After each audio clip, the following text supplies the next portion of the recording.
I speak to you today with feelings of profound sorrow.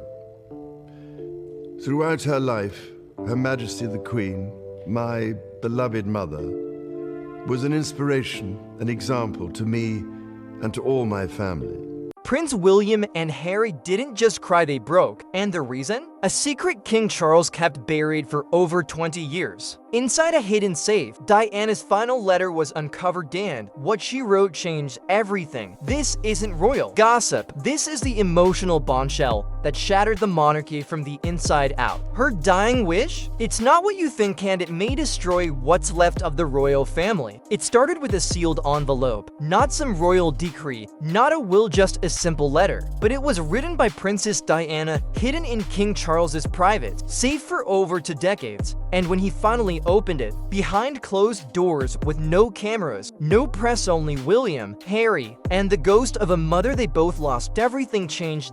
Sources say the air was sucked out of the room when Charles handed it over. His words were short, quiet, and deadly serious. This was her last request. William's hands reportedly shook. Harry didn't say a word. What could possibly be inside that was worth hiding for over 20 years? It wasn't about palaces, titles, or inheritance. No, Diana didn't ask for revenge or riches. She asked for something the crown has always struggled with: freedom, emotion, love. The letter was a plea, a cry from a mother who saw her boys slipping into the same cold, controlled world that had broken her. Let them be themselves. Let them feel, she wrote. That was Diana. She didn't want perfect princes. She wanted happy sons. And the fact that this letter existed at all and was kept from them sparked a silent raid, not just at their father, but at the system itself. The same royal machine that polished their public image had buried their mother's truth. But here's where it gets more painful. There wasn't just one letter. Tucked away in a dusty photo album, a second handwritten note from Diana was discovered during a renovation in 2004. This one was meant for William alone. Less formal, more emotional, like a whisper from the past meant just for him. "You will be king one day," she wrote, "but promise me you won't lose the boy inside you." That line destroyed him. Not publicly, not in front of the cameras, but behind palace walls. Friends say William shut down. He didn't speak for hours. He walked the gardens alone. And maybe, for the first time in years, he stopped being Prince William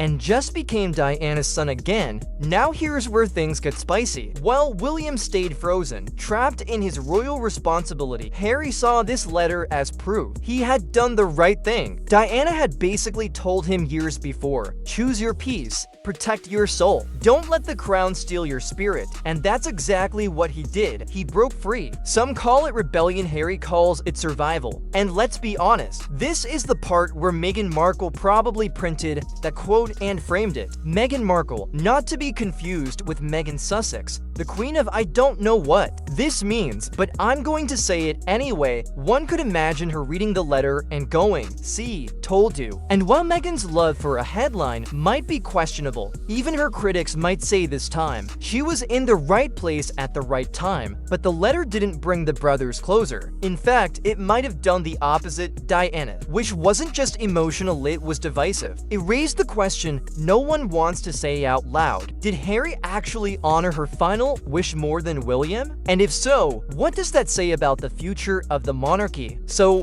why did King Charles hide Diana's letter in the first place? That's the burning question echoing through royal halls and now across the globe. This wasn't a simple oversight. This was a calculated decision. He locked it away, buried beneath layers of official documents, and didn't tell us all. Not even William or Harry. According to insiders, only his most trusted aide knew it existed. Now, think about that for a second. Your mother writes you a final letter, her dying wish, and your father keeps it hidden for over 20 years? That's not just secrecy, that's suppression. Some royal insiders claim Charles did it out of protection. But let's not be naive. Protection for whom? For the boys or for the monarchy? Diana's words weren't exactly Buckingham friendly. She wasn't calling for rebellion, but let's be real, her vision of an emotionally free royal life was a direct challenge to the crown's foundation. Love over legacy, empathy over protocol. That's not exactly listed in the royal handbook, Charles feared her words would dismantle the very institution he was preparing to lead. And worst of all, he feared it would fuel Harry's drift from the family and possibly sow dangerous doubts in William's mind. So he did what the palace always does best. He silenced it, locked it away, pretended it never existed. But now that letter is out, and the damage isn't just emotional, it's existential. For William and Harry, this revelation wasn't just about Diana, it was about truth, about being lied to, about their father choosing the monarchy over motherhood, over them, and this brings us to the deeper tragedy. Charles mourned Diana privately, but he erased her message publicly. He delivered speeches, walked behind her casket, bowed to her memory while hiding the one thing that truly mattered, her final voice. That's not just betrayal. That's a power play dressed in grief, and for William and Harry, the pain isn't just in what they read, it's in realizing how long they were kept in the dark. Kept from the one woman who never tried to control them, the only one who actually saw them not as heirs, but as sons. But Diana didn't just leave letters. She left something even more raw. Her private diary, a journal never meant for the world to see, offers an even deeper look into her fears, her pain, and her heartbreaking predictions. And if the letters cracked the royal illusion, the diary burned it down. In her pages, Diana didn't hold back. She wrote about being silenced, about feeling like a prisoner inside Buckingham Palace, about the coldness that choked her even as the cameras flashed. One entry reads, "They will learn to smile and wave, but who will teach them to feel?" It was a prophetic warning, and it came true. She feared the crown would mold William and Harry into polished, empty shells, dutiful, distant, emotionally numb. And while the world obsessed over royal weddings and royal babies, Diana was quietly fighting for something far more important: her son's emotional survival. Bedtime stories, handwritten notes, surprise outings, these weren't just sweet, motherly gestures, they were her rebellion, her resistance. And here's where Meghan Markle stumbles into the frame like a confused extra in a historical drama. She came into the royal world like a storm, determined to modernize everything and somehow made everything worse. Yes, she's had her moment. Yes, her media game is top tier. But let's be honest, Meghan Markle, still not to be confused with Meghan Sussex, could turn a silent retreat into a Netflix pitch. And while Diana wanted her sons to feel, Meghan sometimes acts like the goal is to feel film. But even her critics have to admit somewhere between the interviews, the tell-alls, and the California living, Meghan echoed Diana's biggest plea: protect your peace. She pushed Harry to choose a life outside the palace gates. And that's exactly what Diana feared he might never be allowed to do. Still, the irony is brutal. Meghan may have sparked the same public obsession Diana once did, but without the public's full sympathy. Where Diana was seen as fragile and authentic, Meghan is often seen as polished and performative. Diana cried in silence. Meghan goes viral in 4K. But beneath all the headlines, the truth remains. Diana's words, whether in ink or diary pages, weren't just about escaping. They were about rebuilding a new royal vision, one with less gold and more heart. And now, with her letters revealed, her diary exposed, and her sons walking opposite paths, the world is left wondering who really fulfilled Diana's dream, William or Harry? Or neither. For Prince William, Diana's words hit differently. They didn't just sting, they haunted. "You will be king one day, but promise me you won't lose the boy inside you." That wasn't a casual line. It was a final plea from a mother who had seen the system swallow people whole. William wasn't just her son, he was the heir, the one who would carry centuries of monarchy on his shoulders. And for years, he did exactly that. Duty, composure, responsibility, all the things Diana feared would smother his humanity. William became the royal prototype: firm handshake, polished speech, and a carefully managed smile. But behind the scenes, according to royal aides, the letter cracked something inside him. Insiders say William didn't speak to anyone for nearly a full day after reading it. He walked the palace gardens alone, replaying every moment he rushed through life to keep up with royal expectation. That childhood phone call, the last one he had with Diana before she died, echoed louder than ever. "I should have said more," he once admitted. I should have talked longer. And now, with her words in his hands, he realized that even then, she was trying to protect him. But here's the twist. William stayed. Despite the pain, despite the warning, he chose the crown. He stayed in the machine, married, had children, took on titles. He became the symbol of royal stability. And maybe, just maybe, he thought he could change it from within. Yet Diana's letter didn't just offer comfort, it also exposed a question William had long buried.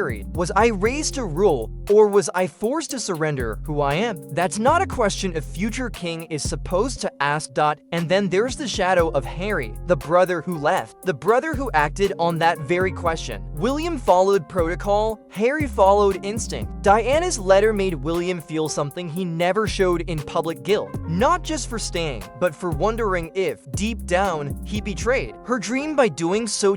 This wasn't just a family rift anymore. It was a philosophical divide. One son stayed to reform the system, the other left to escape it entirely. But whose path truly honored Diana's final wish? And if the answer isn't William, what does that say about the future king? Now let's talk about Harry, the sparer, the one who always seemed one step behind the crown, but one step closer to the truth. When Diana's letter surfaced, Harry's reaction wasn't confusion, it was clarity. She gave me permission, he told a friend. And in those four words, everything he had done suddenly made sense. From the moment he walked away from royal duty, critics slammed him, called him reckless, selfish, weak. But behind the headlines was a son following his mother's footsteps, not in ceremony, but in spirit. Diana had warned that the crown could turn her boys into cold statues, and Harry, he refused to be one. Reading her letter was like unlocking a piece of himself he didn't know he had permission to access. You don't owe the crown your spirit, she wrote. You owe yourself happiness. That's not rebellion. That's a rescue mission for his mental health, for his marriage, for his children, for the piece of Diana that lived inside him. But let's not pretend this was a clean break. Harry didn't leave the crown quietly. He torched the bridge on the way out. Oprah interviews, Netflix deals, bombshell books. Some call it brave, others say it's attention-seeking. And somewhere in between sits Meghan Markle smiling in. Soft lighting, dropping truth bombs between brand deals. Meghan, of course, became the lightning rod, the one everyone loved to blame. But Harry had already made up his mind, long before California, long before the tabloids. Diana's influence wasn't whispered through Meghan, it was embedded in Harry from the beginning. The one who held her hand through hospital visits, the one who watched her cry behind closed doors, the one who never forgot what the cameras didn't catch. Diana had warned that Harry would carry something even heavier than William, the burden of being second, the spare, the one expected to be useful, but never central. So he did what his mother never could. He chose peace over the palace. But at what cost? His relationship with William is fractured, his role in the royal family erased, and yet his sense of self probably never stronger. Because when he read those letters, he didn't see guilt, he saw green lights. Emotional survival over golden prisons.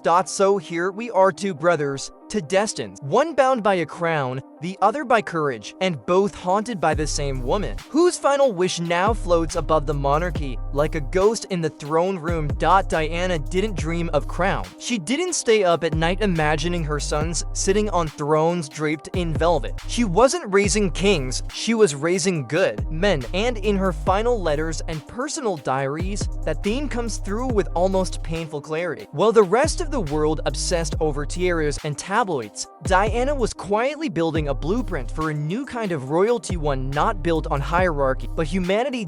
And now, with her words finally out in the open, the monarchy stands at a brutal crossroads. Let's be real, Diana's dream wasn't just ahead of its time, it was a direct challenge to everything Buckingham Palace represents. Kindness will be your strength, not status, she wrote. Just let that sit for a moment. That's not just advice, that's rebellion in cursive. Because in royal tradition, status is strength. Your title defines your power. Your bloodline determines your voice and empathy. That's for charity galas and soft focus photo ops, not status. statcraft. But Diana? She thought differently. She believed leadership wasn't about distance, it was about connection. She didn't want William and Harry waving from balconies. She wanted them sitting beside ordinary people, sleeves rolled up, eyes open. Lead with empathy, comfort before command, she wrote. And she didn't just say it, she lived it. Holding AIDS patients' hands, walking through active minefield, sitting cross-legged with the homeless. That wasn't PR, that was prophecy. She showed the world a new kind of royal, flawed, vulnerable, but undeniably human. Now fast forward. Today, you can see glimpses of that dream living on but never fully realized. William, still inside the institution, has tried to modernize the crown. He launched Heads Together, a mental health initiative that encourages people, especially men, to speak openly about their emotional struggles. He's spoken publicly about grief, therapy, and the pain of losing his mother. For someone raised in a family where feelings were hidden behind protocol, that's huge. And let's give him credit, he's trying to bring heart into a system built on marble. But then there's Harry, outside the wall. No titles, no curtsies, just a man, a wife, and a mission. Through the Arkewell Foundation, Harry has focused on healing, storytelling, and compassion. He talks about trauma not like a campaign, but like a survivor. He doesn't just mention mental health, he lives it. His path is messy, yes, but it's real, unfiltered, often criticized, but undeniably honest. And that's where the contrast becomes unavoidable.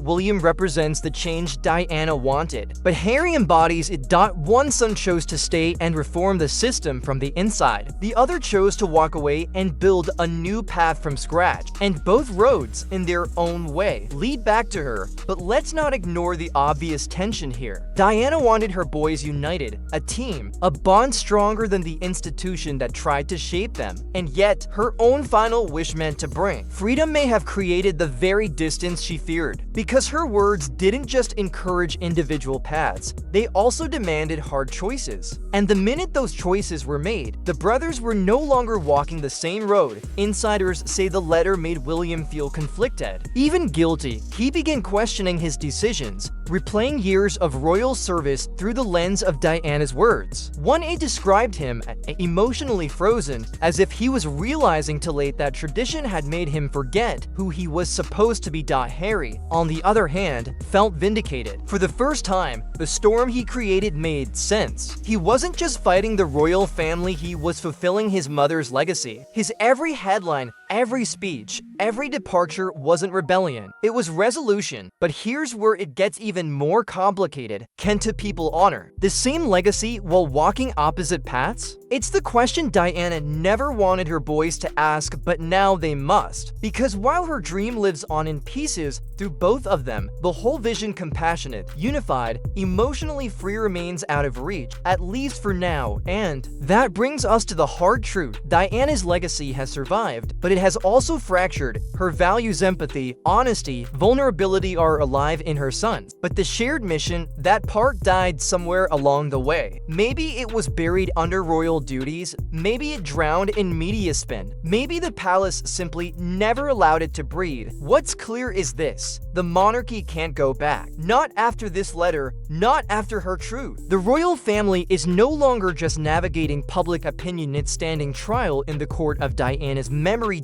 And now the world is watching to see who will carry her light and who will just carry on. So now here we are. Diana's words are no longer a secret. The letters, the diary entries, the private fears, it's all out in the open. And with them, the royal family stands exposed in a way it's never been before. The monarchy, for centuries a fortress of protocol, silence, and controlled image, has been cracked wide open, not by scandal, not by enemies, but by the raw, handwritten truth of a woman long gone. A mother, a rebel, a royal who refused to play by the rules, and the timing brutal. The queen is gone. King Charles is aging, William is next in line, and Harry has walked far enough away from the institution that he's unlikely to return, which leaves us with a monarchy split right down the middle, not by politics, not even by personal grudges, but by one question Diana forced them all to face. Will you honor the crown or honor the truth? Let's talk about King Charles. For decades, he's carried the burden of both the crown and the controversy. The man who divorced Diana, the man blamed for her pain, the man whose stood silently beside her casket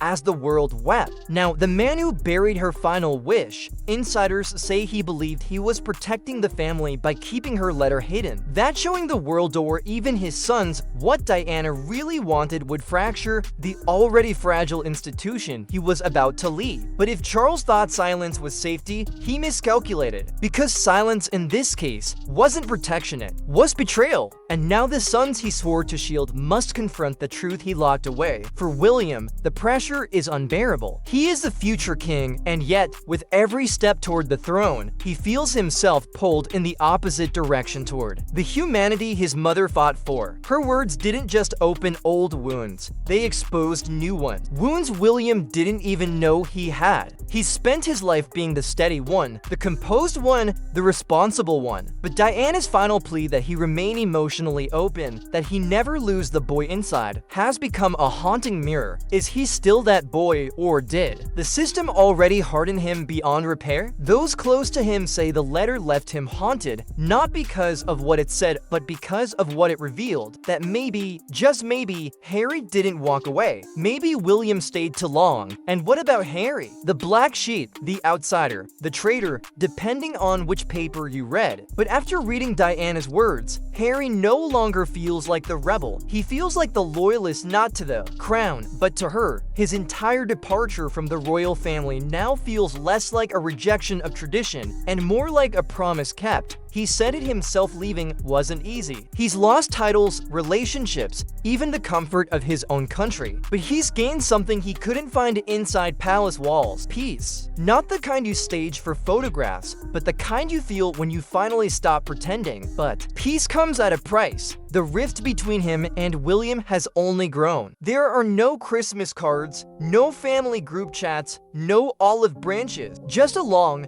painful silence. And maybe that's what Diana didn't see coming. That by asking her sons to be free, she might have asked them to walk alone, and yet through it, all her legacy lives on. Look at the causes both brothers have thrown themselves into: mental health, homelessness, veterans, children. Every campaign, every speech, every tear-filled interview is another echo of Diana's vision. She didn't just raise them to serve the crown, she raised them to serve people. But here's the question no one wants to answer. Is that enough? Can Diana's dream survive if her sons never speak again? Can the monarchy evolve if its future king is still weighed down by secrets and shame? Can Harry truly find healing if his only lifeline to his past is buried under tabloid headlines and palace silence? We're watching a royal family split not just by time zones, but by ideals. And at the center of it all is a woman who's been gone for over 2 decades, yet somehow feels more present than ever,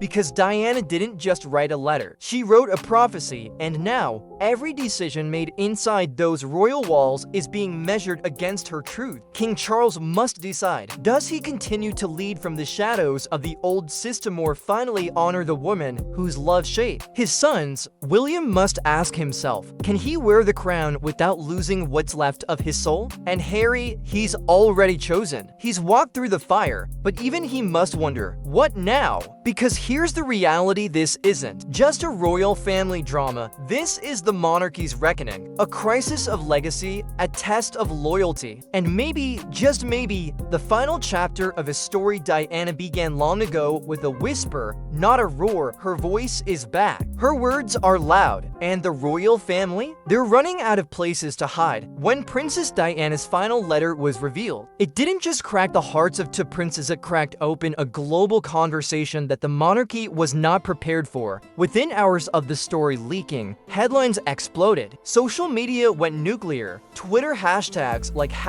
#DIANAS final wish, #royal reckoning, and #justice for Diana began trending worldwide. TikTok stitched together footage of young Diana hugging her sons with overlays of her powerful words. Instagram pages posted screenshots of the letter with captions like "She warned us, they ignored her," and YouTube? Full-blown think pieces, reaction videos, and fiery breakdowns started flooding in. People weren't just watching, they were choosing sides. For many, Harry became the unexpected hero, the prodigal son who left the golden cage before it could crush him, the man who, for all his chaos, turned out to be the only one brave or broken enough to follow his mother's blueprint. And William, once the steady future king, now seen by some as the loyalist, who stayed too quiet for too long. One viral tweet put it bluntly, Harry honored her legacy. William honored the system. You decide which is worth more. Royal analysts flooded. News segments revisiting old interviews with Diana, where she hinted at wanting a different life for her sons. Suddenly, lines that had been brushed off as emotional or unstable were being reframed as prophetic. One historian even called Diana's final wish the most disruptive document in royal history since the abdication of King Edward VIII. And then came the wave of questions.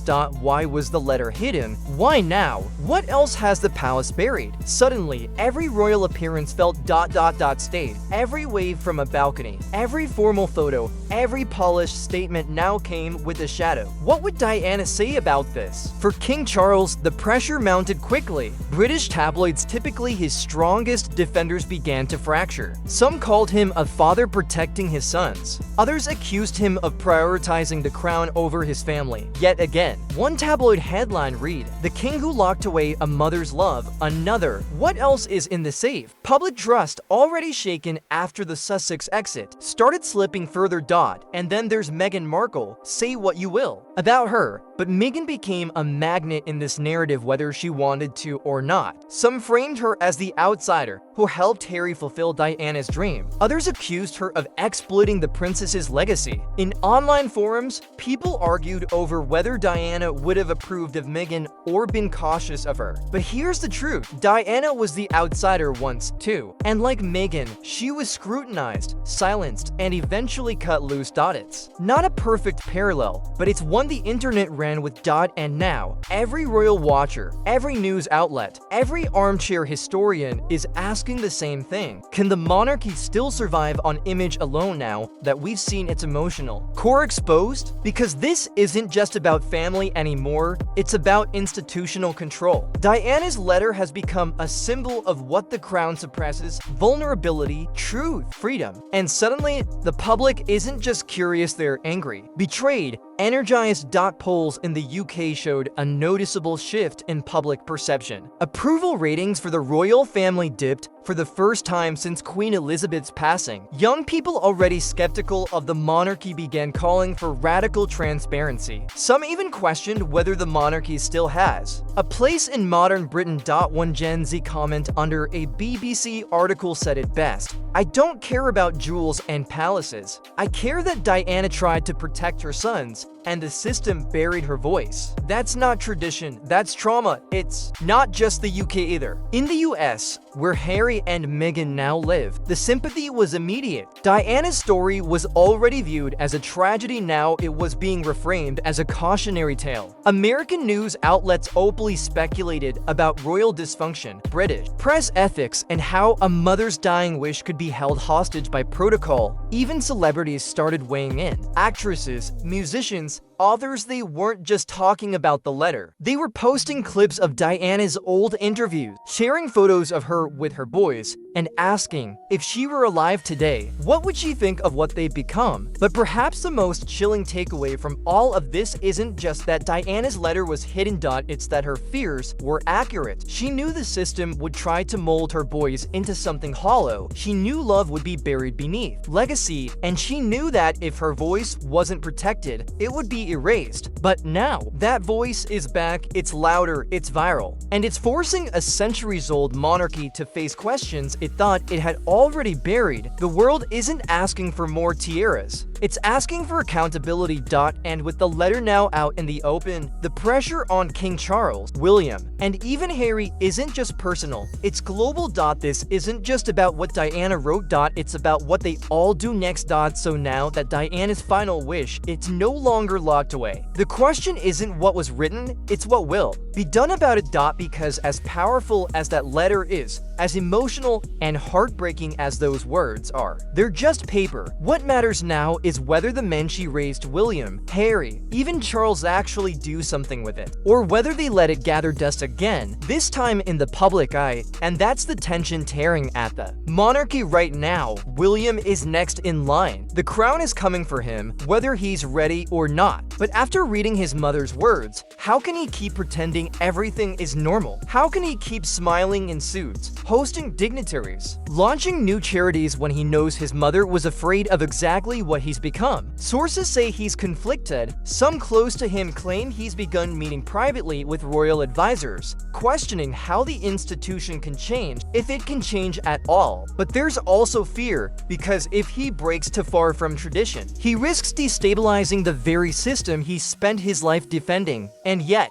if he doesn't change anything, then what's the point of reading that letter at all? Harry, on the other hand, doesn't owe the system anything. He's already out, but he's still Diana's son. And now he's faced with a different kind of pressure, the pressure to act, to speak, to maybe even release the full letter to the public.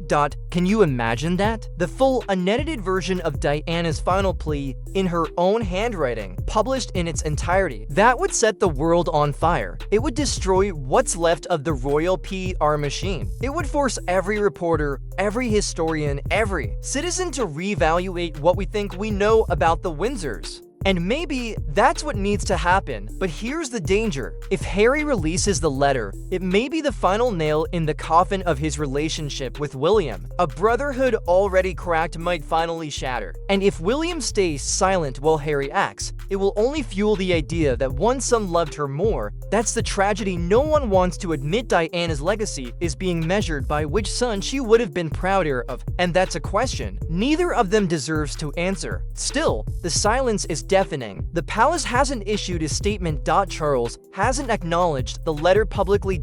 And William, still performing the part of the future king, steady, composed, but possibly hollow. So we're left with this final question, one Diana may have feared more than any headline. Can her sons carry her light? Or will they let the crown smother it again? Because now the world knows the truth, and there's no turning back. Diana's voice was supposed to fade with time. That's what they hope. That grief would soften, the world would forget, and the crown could move forward untouched. But now, years later, her truth is louder than ever, and it's not going away. This wasn't just a letter. It was a reckoning, a mirror, a final, fragile hope from a mother who saw the storm coming and tried to stop it. And now, with her words out in the open, we're all forced to ask, what happens to a legacy when it's divided between two sons who no longer speak? William stands at the gates of history, the crown nearly in reach, but the cost is still unclear. Harry has chosen freedom, but peace remains fragile. And King Charles? He must live knowing that silence, once his shield, may have become his greatest mistake. But here's the haunting part: this story isn't over. Because Diana didn't just write one letter. She left behind a trail of truths buried in diaries, sealed in memory boxes, whispered through her sons' lives. And if even one more of those truths surfaces, everything could change again.